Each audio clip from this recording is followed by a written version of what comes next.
আমি প্রথমে ৮-৯ মাস বা ১ বছর কাজ করছি। প্রতিদিন ২ থেকে ৩,০০০ টাকা ইনকাম করছি আমি। চিপস বেচে। প্রতিদিন। আমি সিরাজগঞ্জ বেলকুচি থেকে আসছি। আসার উদ্দেশ্য আমি একটা রাইস মিল নেই। ইউটিউবে দেখে তো আসছি আমি। ইউটিউবে যেরকম কোয়ালিটি দেখছি এখানেও এরকম ঠিক আছে। আমার পরিকল্পনা হলো আমার এলাকার ভিত্তিক।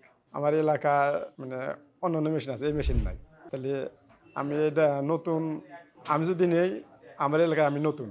আমার এলাকায় যেসব আছে ওই সব দিয়া মানে বিশেষ করে চরের ভিতরে ওখানে তো ধান ভাঙ্গা ওই বাড়িপুর যা যদি ভাঙ্গা দেয় ৭০-৮০ টাকা মন নেয় আর ডিজেল ইঞ্জিনে চালায়। আর আমি যদি বাড়ির কারেন্ট ধানওয়ালার কারেন্ট দিয়ে আমি ধান ভাঙাইলাম, আমি ৫০ টাকা নিলে তো ওই জায়গায় আর কেউ যাওয়ার কথা না।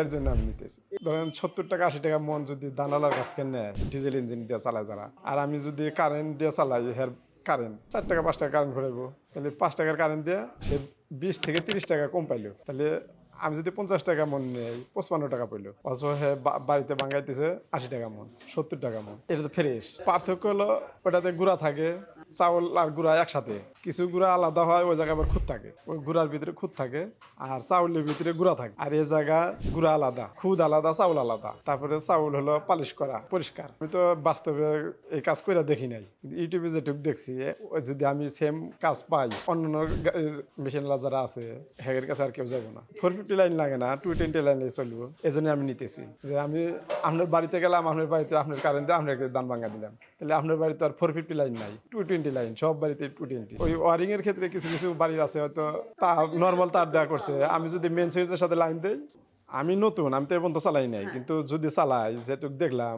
তাতে যে কোনো লোক কাজ করা পারবো। ধান দিলাম 4 বেড়ে হয়, শুধু এই ভলিউমটা হয়তো চাউলের সাথে যদি ধান বা কুড়া আসে তাহলে এটি একটু টাইট দিব, টাইট দিলে পরিষ্কার। আর যদি আমার যতটুকু লুজ দেওয়া যায় সম্ভব, মানে চাল পরিষ্কার করতে যতটুকু লুজ দেয়, লুজ বেশি থাকলে তো প্রোডাকশন বেশি হবো, কারণ তার মানে আমার প্রোডাকশনের দরকার, আবার চাউল পরিষ্কারেরও দরকার। ওই হিসাবে এই জিনিসটা গুরুত্বপূর্ণ। সেটিং বলে দিছে ওই ব্লেড চাপাইয়া দেওয়া, আর মোটা ধান হলে ব্লেড সরাইয়া দেওয়া। ব্যবহার ভালো, কারণ যে কোনো ব্যবসায়ী করুক, আমি এই কাজটা করব, ব্যবহার ভালো না হলে কাস্টমার আমার কাছে আসবে না। যে ব্যবসায়ী করুক, আপনার প্রত্যেকটা লোকেরই একটা চাহিদা থাকে যে কাস্টমার আমার কাছে বেশি আসুক। যখন ব্যবহার খারাপ দেখাবেন কাস্টমার আসবে না। কারণ আমি এই জায়গায় থেকে চিপসের মেশিন নিয়েছি 23 সালে, এখনো কাজ করতেছি। ওটা দিয়ে আমি যেভাবে কাজ করি আরো অন্য লোক আছে ওই লোকগুলার ব্যবহার খারাপ, আপনার ব্যবহার ভালো। তাহলে আমার ব্যবহার ভালো, তার মানে কি আমার কাস্টমারও বেশি। হ্যাঁ, আপনি ভিডিও দেখতে অনেক ওই কাস্টমারের বাড়ি যায় ওই লোকটার নাম মনে রেখে আপনার মালিক বাড়িতে যায় আপনি ওকে মনে আছে হাতে। আমি নিয়েছিলাম 2.5 বছর আগে, ওটা তো শেষ হয়েছে হয়ে যায়, ওটা বাতিল, আর একটা কিনবো নতুন। তখন ইনকাম ভালো করছি। আমি প্রথমে ৮-৯ মাস বা 1 বছর কাজ করছি। প্রতিদিন ২ থেকে ৩,০০০ টাকা ইনকাম করছি আমি চিপস বেচে। প্রতিদিন 2 থেকে 3,০০০ গ্রামে গ্রামে যায় চাউল নিয়ে আসে, ওই চিপস বানায় দেয়। আমি 40 টাকা কেজি নিই, কেজি প্রতি 40 টাকা। শীত আসলে ধান চাউল গুঁড়া করে ওইটা আমি নিবো, চাউল গুঁড়া করার সার।